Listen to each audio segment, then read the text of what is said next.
Lods, mga madam, mga sir, so welcome. Mayroon tayong mga bagong unit na pumapasok ngayon. So bagong model din to.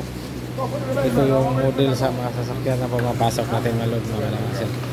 So ang model natin dito, Ki-It. So bago daw namin yun.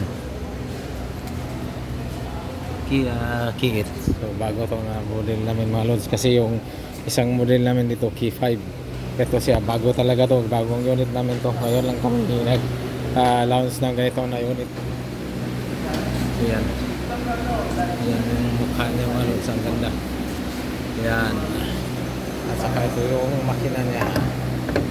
Punong-puno ang ilalim. Ayan. V6 yung makina. Kaya ayan. Punong-puno siya mga Lods. So V6 yung makina natin dito. At saka ito yung loob niya mga Lods.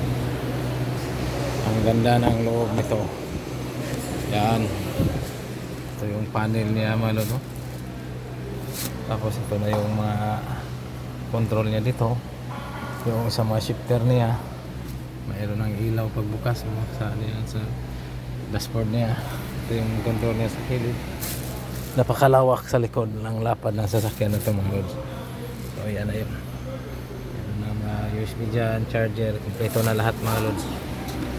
So sige mga Lods, update tayo. Dalawa to mga Lods, mayroong isa din dito. Yan, pareho yan sila. Ki-It. Yung isa namin dito, yung sinusundan nito, Ki-5. Ito siya, Ki-It. So let's go mga Lods. I-detail na natin to, tapos na to mga PDI. So detailing na, let's go. Ang ganda na rin yung mga light niya, parang kung tingnan mo yung forma niya parang electric car na. So let's go.